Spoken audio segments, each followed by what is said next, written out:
حضرت عمر کا زمانہ ہے، آپ جانتے ہاتھ میں کوڑا رکھتے تھے، تو آپ جا رہے تھے، ایک شرابی تھا، ہاتھ میں اس نے بوتل شراب کی پکڑی تھی، گلی کا موڑ کاٹا اس نے تو آگے حضرت عمر نظر آئے۔ حضرت عمر تو موقع پہ سزا دیتے تھے، ہاتھ میں درہ پکڑا ہے تو اس نے دل ہی دل میں کہا مالک عمر کے قہر سے بچا لے، پکی توبہ کرتا ہوں آج کے بعد شراب نہیں پیوں گا، اور جلدی سے وہ شراب کی بوتل بکل میں بغل میں دبا لی۔ حضرت عمر بھی سر پہ پہنچ گئے اور جھڑک کے کہا کہ یہ تیرے پاس کیا ہے؟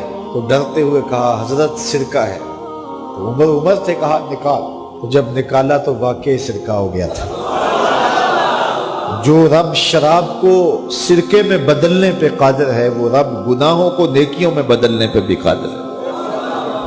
تو اس کے در پہ کوئی آئے تو صحیح، جھولی پھیلائے تو صحیح، ہم تو مائل بکرم ہیں، کوئی سائل ہی نہیں، راہ دکھلائیں کسے، راہ روے منزل ہی نہیں۔ کوئی اس کی دہلیز پہ تو آئے، اس کی چوکھٹ پہ تو آئے، بلکہ اس کی رحمتیں تو بہانے ڈھونڈتی ہیں۔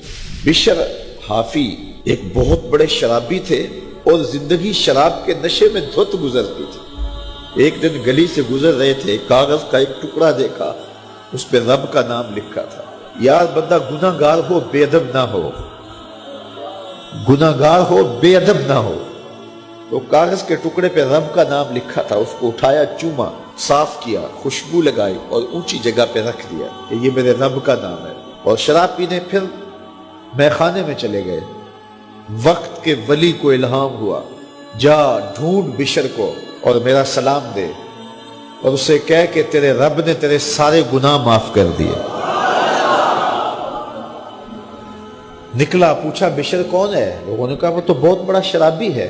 اللہ اکبر۔ گھر پوچھا، کہا وہ شراب خانے میں۔ شراب خانے میں پیچھے چلے گئے۔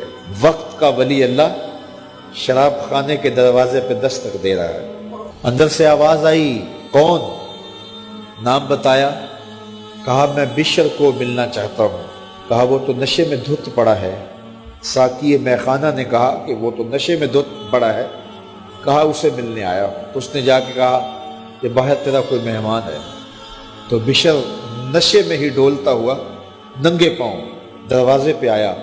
اللہ کا ولی کھڑا تھا، کہا کہ تیرے رب نے تجھے سلام بھیجا ہے، تو نے اس کے نام کی قدر کی تھی اور اس نے تیرے سارے گناہ معاف کر دیے۔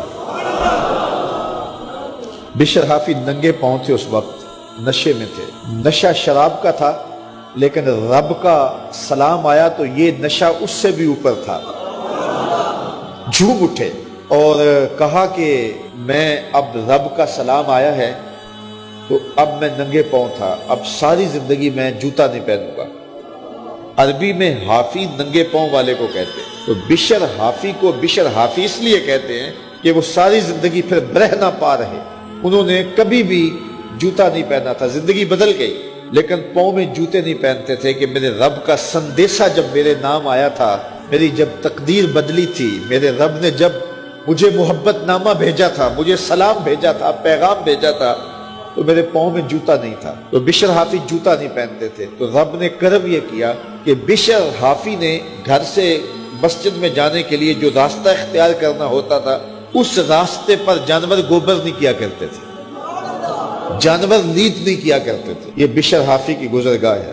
ایک دن ایک شخص آیا تو جس راستے سے بشر حافی گزرتے تھے تو وہاں کسی جانور کا گوبر پڑا ہوا تھا۔ اس نے بلند آواز سے کہا، ایھا الناس، لوگوں سن لو، بشر حافی انتقال کر گئے۔ لوگوں نے کہا تمہیں کس نے بتایا ہے؟ کہا یہ گوبر پڑا ہوا ہے، اس کا مطلب ہے کہ آج بشر حافی اس گلی سے نہیں گزریں گے۔ تو جب پتہ کیا گیا تو حضرت بشر حافی کا واقعہ انتقال ہو گیا۔ کوئی سچی توبہ کرے تو صحیح، کوئی اس کی دہلیز تو آئے تو صحیح، ہم تو مائل بکرم ہیں، کوئی سائل ہی نہیں، راہ دکھلائیں کسے، راہ روے منزل ہی نہیں۔ کوئی جھولی تو پھیلائے، وہ تو کریم ہے، اس کی تو رحمتیں آواز دے رہی ہیں، یا ایھا الانسان ما غرک بربک الکریم، او بھاگے ہوئے انسان، آجا پلٹ کے، تیرا رب بڑا کریم ہے۔